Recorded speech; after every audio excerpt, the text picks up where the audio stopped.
Yes, many thanks for joining us. It's a very good evening.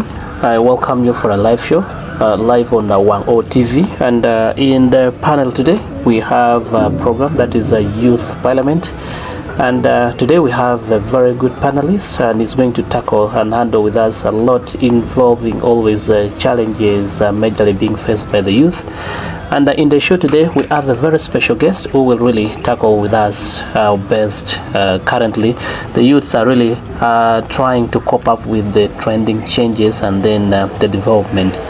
Let me first have at least a word with him so that he can also say hi to the viewers. Yes, you can say hi to the viewers. Yes, my dear brother and all the viewers that are taking their time this very moment. I'm very grateful. My name is Dickens Paul Rubangakene. As my brother said, I'm one of the prominent youth, and today I've taken this time to come and share with the entire country about the youth, the life of youth within the country, and all perspectives that they do and things that they carry out within the country, and how we can sustain and upgrade the level or the standard of living of our youth within the country. Thank you very much. Yes, our dear viewers, my name is Douglas Zomexi, and to dive into the exact points, or maybe exactly what we have in today's discussion, we are going to mingle majorly. We shall start with the education system, and currently majorly in the country, the percentage of the youth who are undergoing education currently over 80%. And currently we are seeing the government is changing the trend, majorly for the youths who had been taking education, and after studying, most of them were also getting back into the education system as teachers. But currently we are having changes in the system whereby for the diploma holders, currently the government is really giving some time bound that they should also upgrade at least to a degree level, and then for those ones who are still holding a grade 3 level, they should also upgrade to at least a degree level. But currently, if we are to analyze and really see, is it the best timing by the government at the right time for the teachers currently? Thank you very much, brother. I'm very grateful for this question that you posed to me. You see, as a country, we need to grow. And right away, I can borrow a lift from our flag. We see that crested crane that is in our flag is showing development. And these are thoughts and views that they brought out for the teachers who are holding diploma to advance into degree. I can't say it's a bad thought. But now, what is the timing, as you have posed? Because as a country, we may choose to do something, but there's a wise man who said, you're free to make a choice, but you're not free to choose the consequences of the choices you make. Now that they are trying to say diploma teachers should advance to degree, it's not a bad thought. But now we see the salary scale of these teachers. Assuming taking, for instance, in the primary level, we see maybe a primary teacher who is earning 400,000 per month. Now that same teacher has to sustain the family with that very salary. But again, in this period of 10 months, 10 years, they have brought that, I can say, that advancement that they have to make in the studies to degree. And we understand when you're advancing in something, you need to put in some money, and the tuition comes. So my question is, will the 400,000 be enough for a teacher to sustain the family and at the same time advance in the level of education? Probably no. Now, what am I trying to show it out? Now, I think when we critically analyze and see the current government's intervention in enhancing the salary scales of the teachers, we saw the science teachers also taking the lion's share, and then the arts teachers as well. We saw there was also some planned budgets for them. Can we attribute this as a part of the contributions of the government to see that at least teachers can have at least opportunities to upgrade? Not really, brother, because by that you see the way they were increasing the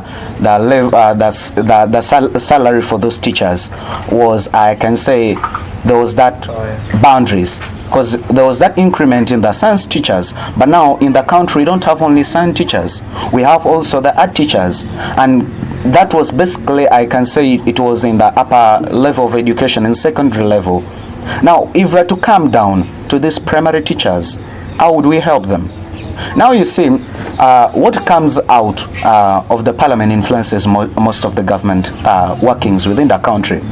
Now we see a teacher who is going to progress in up to degree level to earn 400,000, but we find a member of parliament, the qualification is S6, right? Yeah, S6 to earn 46 million. As a country, what do we have to say about that? Wow. So I think when we take a look at the government's programs, as in like the interventions of making education or maybe making teachers attain a degree, because if we are to give it like an open decision, like we make it as an optional decision, do we think we shall see any changes in the levels of education of the teachers? We make it an optional decision by the teachers.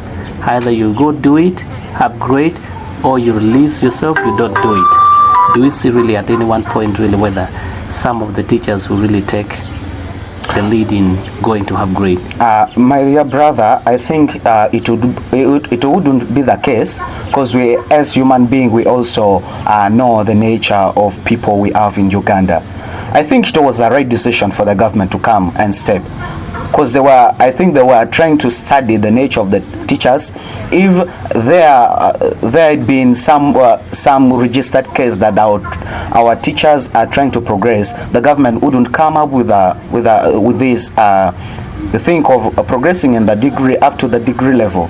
But now, as the government has stepped in, they need all to assist them in advancing in their education. It's a nice decision, and as a country we need to grow in everything. In education we need to grow as a country, brother. Yes, I think that is majorly on issues of education, but currently as the youths we feel there is a lot of gaps and a lot of challenges that the youth are currently facing, but we believe when we embrace these current government programs, I believe and truly really agree that a lot will really be seen in terms of our education system. But as in like also to dive into, currently we saw the parliamentarians having the regional parliamentary sittings, and the first regional parliamentary sitting was within our region here, northern Uganda, and whereby we saw at least a very good budget was allocated in that regional parliamentary sitting. Was it around 20 billion shillings? Yeah, true. Yes, but now when we see from the feedbacks and the outcomes, most of our leaders in the north here were really trying to give a feedback that the regional parliamentary sitting did not address the issues at the region, because if you see the major expectations were like this regional parliamentary sitting would at least address issues of insecurity, issues of poverty, and issues of education, health, and very many others.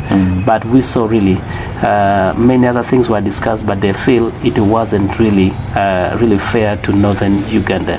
From the look of things, as youths, what were the expectations, and do we feel this regional parliamentary sitting really met its obligations? Thank you very much, my dear brother Douglas. I'm grateful for that question posed. Let me tackle it on this way, brother. You see, as a country we have a list of priorities, and from this list of priorities we have numbered them. We have given numbers. I don't know as a country if or is there a proper or a clear list of priorities. Because I see with a small biology I have, it wouldn't make a sense when you say, when I sit in Kampala for the parliamentary sitting, I would not discuss matters concerning northern Uganda. So what am I trying to say?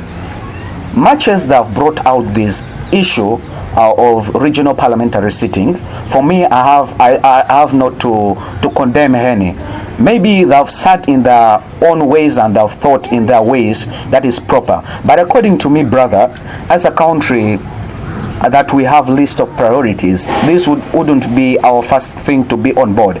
Because as a leader, I expect us to first abandon other things concerning our personal issues and first address the country and the people at the grassroots.